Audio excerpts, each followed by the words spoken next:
오늘은 사무엘상 10장 17절에서 27절까지 말씀인데요. 끝이 아닌 시작의 마음으로라는 제목으로 같이 함께 말씀을 나누겠습니다.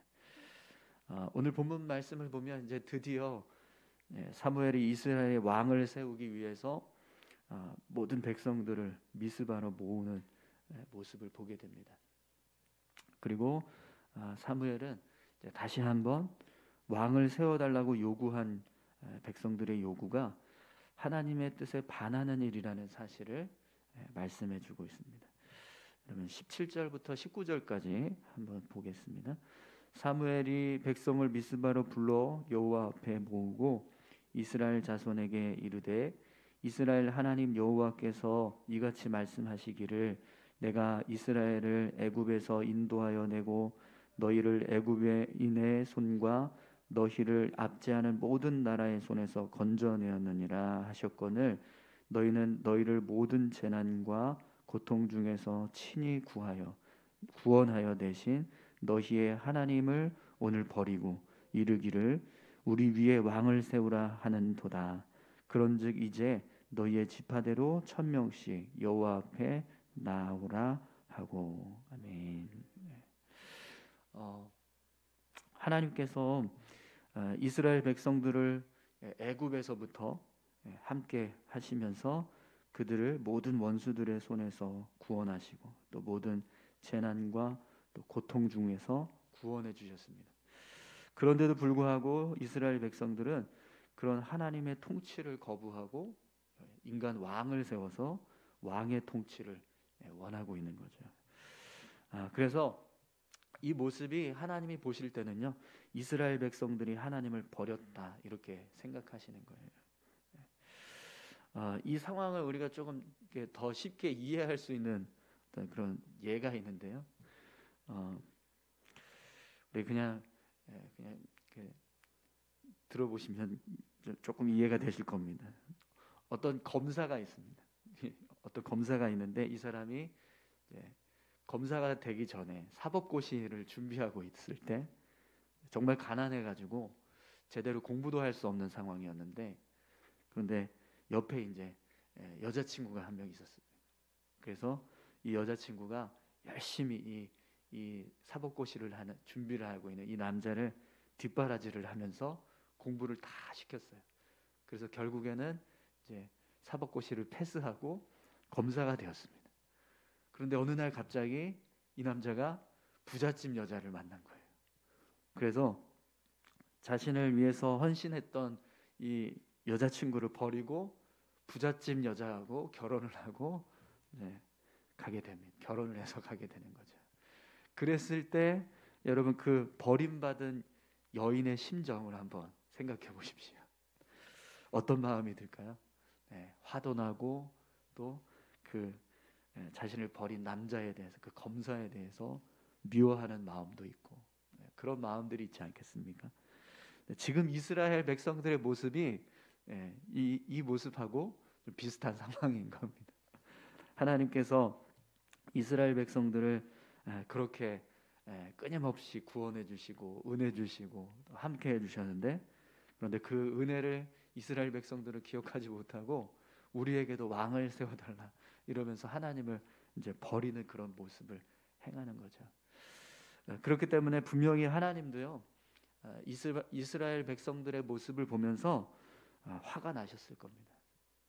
그런데도 불구하고 오늘 본문 말씀을 보면 하나님은 그런 이스라엘 백성들의 요구에 응답을 하신다는 거예요. 여러분 하나님께서 얼마나 화가 나실까요? 이 은혜도 모르는 이스라엘 백성들의 모습을 보시면서 분명히 화도 나셨을 텐데 그런데도 하나님은 그들을 향해서 응답하고 계십니다. 근데 이 모습이요 어쩌면 우리의 삶의 모습이 이렇지 않을까라는 생각을 해봅니다. 우리가 매일 하나님의 은혜를 구하고 또 하나님의 도우심을 받으면서 삶을 살아갑니다. 그런데 정작 우리가 삶을 살아갈 때는 하나님을 위해서 살기보다 나를 위해서 살게 되고 또 하나님을 사랑하는 것보다 세상을 더 사랑하는 모습으로 살아갈 때가 더 많습니다. 은혜를 주시고 또 우리를 도와주시는 분은 하나님이신데 우리는 그런 하나님의 은혜를 생각하지 못하고 정작 삶을 살아갈 때는 하나님보다 세상을 더 사랑하고 또 하나님보다 나를 더 사랑하면서 살고 있는 거죠. 그런데도 하나님은요, 우리를 긍휼히 여겨주시고 늘 우리에게 응답해 주십니다. 우리의 간구에 응답하시고 또 우리를 인도하시는, 우리를 도우시는 그런 선하신 분이십니다. 여러분, 우리가 그 은혜를 생각할 때 감사하는 마음을 가져야 될 줄로 믿습니다. 하나님께서 우리의 연약함과 그리고 죄된 모습에도 불구하고 우리를 긍휼히 여겨주시고 또 우리가 간구하는 그런 간구에 귀 기울여 주시고 또 우리의 삶을 인도하시고 도우시는 그런 은혜들을 생각한다면 우리가 늘 감사하는 삶을 살아야 될 줄로 믿습니다. 오늘 저와 여러분들이 그렇게 하나님께서 부어주시는 은혜에 감사하면서 살아갈 수 있기를 축원합니다. 이렇게 이제 사무엘이 이스라엘 백성들을 다 모아놓고 그들의 요구대로 왕을 뽑습니다. 그래서 오늘 본문 말씀을 보면 제비 뽑기를 하는 모습을 보게 돼요. 우리 20절에서 21절까지 말씀 함께 보겠습니다. 사무엘이 이에 이스라엘 모든 지파를 가까이 오게 하였더니 베냐민 지파가 뽑혔고 베냐민 지파를 그들의 가족별로 가까이 오게 하였더니 마드리의 가족이 뽑혔고 그 중에서 기스의 아들 사울이 뽑혔으나 그를 찾아도 찾지 못한지라. 아멘. 사무엘이 백성들 지파별로 이제 각 지파별로 1000명씩 앞으로 나오라고 이야기했습니다. 그래서 이제 각 지파별로 나온 그 1000명들 중에서 제비를 뽑게 해요. 그래서 추려진 지파가 베냐민 지파가 뽑혔습니다. 그리고 다시 그 베냐민 지파 안에서 가족별로 가까이 나오게 해서 다시 제비를 뽑았는데 마드리의 가족이 뽑혔습니다. 그리고 그 마드리의 가족 중에서 다시 제비를 뽑았는데 기스의 아들 사울이 뽑히게 됩니다. 여러분, 제비를 뽑아서 이스라엘의 왕을 세운다라고 하는 이 모습을 어떻게 생각하세요? 우리가 이 제비 뽑는 거에 대해서 좀 이렇게 쉽게 좀 이렇게 가볍게 생각하는 경향이 우리 안에 있습니다. 제비 뽑으면 여러분 우리나라 대통령을 뽑는데 제비로 뽑았다고 생각을 해보세요. 그러면 지금 만약에 우리나라 대통령을 그렇게 뽑는다고 하면 아마 난리가 날 겁니다. 뭐 장난하는 거냐고 그렇게 생각하지 않겠습니까? 그런데 사실은요, 이 제비 뽑는 방법이 정말 가장 하나님의 뜻에 합하는 방법입니다. 왜 그러냐면 제비를 뽑을 때 이 결과는요, 인간이 개입할 수가 없어요. 인간의 노력이 들어갈 수가 없습니다. 우리가 어떻게 막 노력해서 뽑히려고 애를 아무리 써봐야 뽑히는 이 순간에 따라서 결과가 달라지는데 이걸 뽑을 때 어떤 부정한 행위가 있지 않는 한 결과에 대해서 사람이 개입할 수 없다라는 거예요. 하지만 이 방법 속에는요, 하나님께서 모든 상황을 완벽하게 주관하실 수 있는 그런 방법이 됩니다. 그렇기 때문에 제비를 뽑는 방법보다 더 하나님의 뜻에 부합하는 방법은 없습니다. 그런데 우리가 제비를 뽑을 때 그 모습을 그냥 마치 어떤 운인 것처럼 생각을 한다는 거예요. 그런데 그 운도 그것을 결정하시는 분은 하나님이라는 사실을 우리가 믿어야 합니다. 저는 그래서 우리 교회도 어떤 일꾼들을 세울 때 제비 뽑았으면 좋겠습니다. 정말 전적으로 하나님께 결과를 맡겨드리고 하나님께서 세우시고자 하는 사람이 세워지게 해달라고 기도하는 거죠. 그리고 뽑힌 사람은 하나님께서 세우신 사람인 줄 믿습니다. 이러면서 결과를 인정하는 겁니다. 그렇게 세워졌을 때 분명히 하나님께서 합당한 사람들을 세우시고 또 일하게 하실 줄 믿습니다. 오늘 본문에서도 보면은요, 이스라엘 백성들이 사울이 왕으로 뽑혔어요. 그 결과에 대해서 인정하고 기뻐하는 모습을 보게 됩니다. 우리 22절에서 24절까지 함께 보겠습니다. 그러므로 그들이 또 여호와께 묻되 그 사람이 여기 왔나이까? 여호와께서 대답하시되 그가 진보다리들 사이에 숨었느니라 하셨더라. 그들이 달려가서 거기서 그를 데려오매 그가 백성 중에 서니 다른 사람보다 어깨 위만큼 컸더라. 사무엘이 모든 백성에게 이르되 너희는 여호와께서 택하신 자를 보느냐? 모든 백성 중에 짝할 리가 없느니라 하니 모든 백성이 왕의 만세를 외쳐 부르니라. 아멘. 네, 제비를 뽑는 과정에서 재미난 상황이 하나 벌어졌습니다. 사울이 뽑혔는데 정작 사울은 그 자리에 없었어요. 네, 진보다리 뒤에 숨어서 이 상황을 지켜보고 있었습니다. 여러분, 왜 사울이 이 진보다리 뒤에 숨어 있었을까요? 하나님의 뜻에 사울이 뽑혔지만 사람들의 결과가 이 사람들이 결과를 받아들이는 모습이 어떤지 아직 확인하지 못했기 때문에 그렇습니다. 이 결과를 이스라엘 백성들이 인정하지 않으면 어떻게 될까요? 그러면 아마 사울은 굉장히 위태로운 상황에 놓이게 될 겁니다. 비록 자신이 하나님께 선택을 받았고 또 제비의 결과도 자신이 이스라엘의 왕이 되었다는 사실을 확인했지만 문제는 백성들의 마음이 이 결과를 인정하고 받아들이냐, 이걸 아직 확인하지 못하니까 사울의 마음에 두려움이 있었던 겁니다. 여러분, 이 모습을 어떤 사람들은 사울이 겁쟁이였다 이렇게 평가할 수도 있는데 어느 누구나 이런 상황이 되면 사울처럼 행동하지 않을까라는 생각을 합니다. 내가 어떤 자리에 섰는데 결과도 그렇고 또 모든 상황이 다 내가 그 자리에 선 것에 대해서 다 부합하고 뭔가 이렇게 틀림이 없는 사실임에도 불구하고 그걸 받아들이는 사람들의 모습이 전혀 어떤 확인이 안 되는 거예요. 사람들이 기뻐하고 인정해주고 있느냐, 그렇지 않고 반대하고 있고 막 부정하고 있느냐, 거기에 따라서 그 세워진 사람의 마음이요 완전히 달라질 수 있거든요. 또 그 역할을 감당하는 데 있어서도 분명히 영향을 미치게 됩니다. 그런 상황들이. 그렇기 때문에 사울도 마찬가지였습니다. 사울도요 이 상황들이 정말 모든 백성들이 다 자신이 뽑혔다는 것에 대해서 인정해주고 받아들여주는 그런 마음을 확인하기 전까지는 그 마음이 두려울 수밖에 없었던 거죠. 하지만 여러분, 이 모습 자체만 보면 사실 이스라엘 백성들 중에는 이 사람을 향해서 의구심을 품을 수 있는 그런 모습이 될 수도 있어요. 그렇지 않습니까?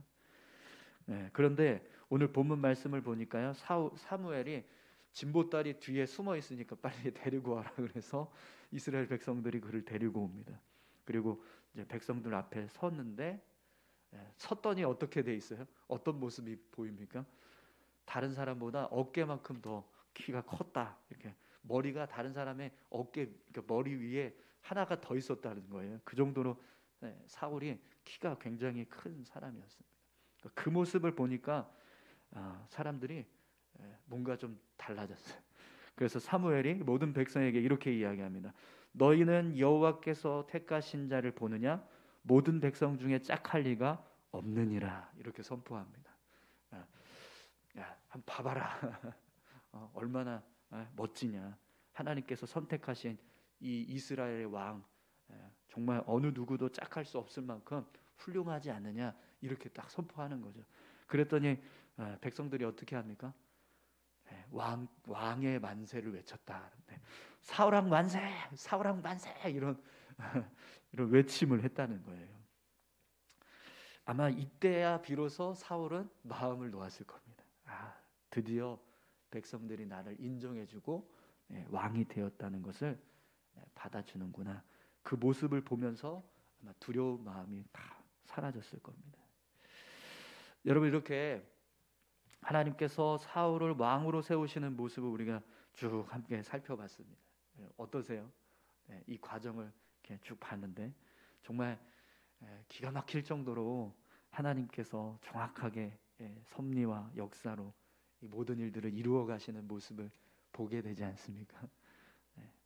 여러분, 하나님은요, 우리 인간의 역사와 삶을 주관하시는 분인 줄 믿습니다.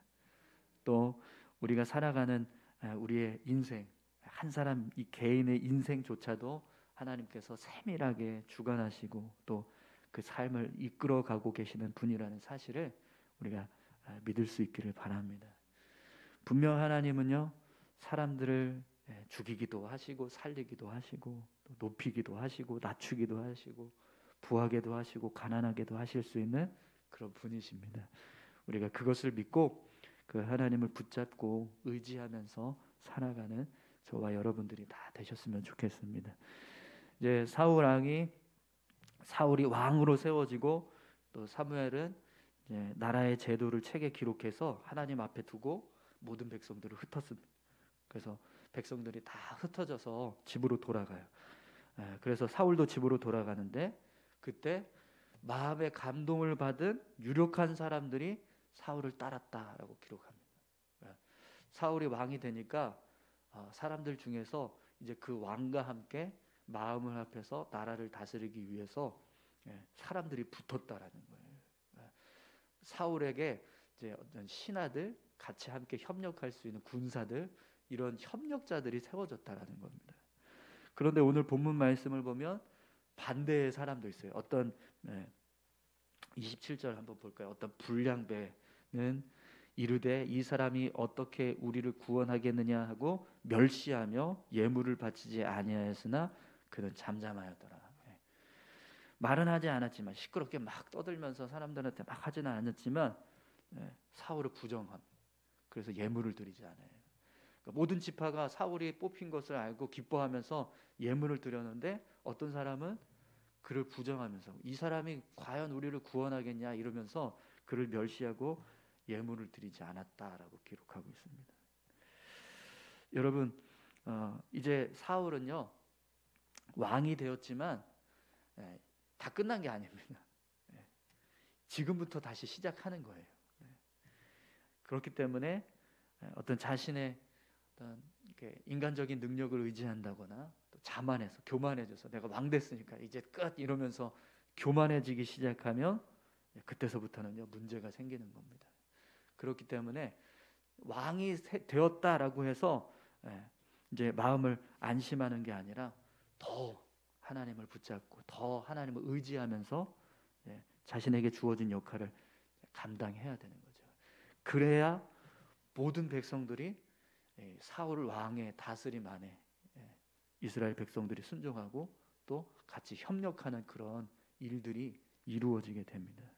오늘 본문 말씀은 지금 이제 마지막 그 내용에서 그 사실을 알려주고 있는 거예요. 사울이 모든 것이 끝났다, 왕이 되었다라고 해서 모든 것이 끝났다 이렇게 생각하고 마음을 놓아서는 안 된다라는 거죠.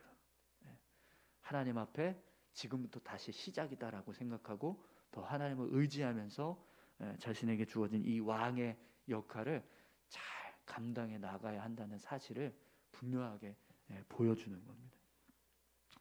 여러분, 우리의 삶도 마찬가지인 것 같습니다. 우리가 삶을 살아가다 보면 어떤 일들이 결과가 일어나서 그것을 성취하고 또 일이 끝나는 그런 상황들이 벌어집니다. 그러나 그것이 끝났다고 해서 우리의 삶이 끝이 아니라는 거죠.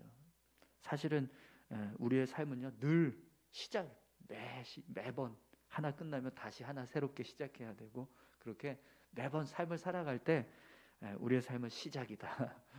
우리가 그렇게 생각하고 또 매일 정말 새로운 마음으로 하나님을 의지하면서 삶을 살아갈 때 우리의 인생도 하나님 앞에서 늘 새로워질 줄 믿습니다. 오늘 저와 여러분들이 하나님 의지하면서 하나님을 붙잡고 끊임없이 하나님과 동행하면서 살아가시는 그런 귀한 삶을 사시기를 축원합니다. 우리 다 같이 함께 기도하시겠습니다. 함께 기도하실 때요 하나님은 사울을 왕으로 세우시기 위해서 많은 일들을 이루어 가셨습니다. 그 속에서 역사하셨던 하나님의 섭리들, 하나님의 인도하심, 그런 모든 상황들을 볼 때 우리가 하나님을 붙잡고 의지하면서 살아가는 것 말고 이 땅에서 삶을 살아갈 때 가장 힘있고 능력 있는 방법은 없습니다. 오직 하나님만 붙잡을 수 있는 믿음, 하나님께서 우리의 삶을 주관하시고 계시고 우리를 인도하시는 분이라는 사실을 믿고 그 하나님을 전적으로 의지하면서 삶을 살아가는 우리 모두가 될 수 있게 해달라고 여러분 같이 함께 다 같이 기도하겠습니다. 하나님 아버지 감사합니다. 사울이 이스라엘의 왕으로 세워졌습니다.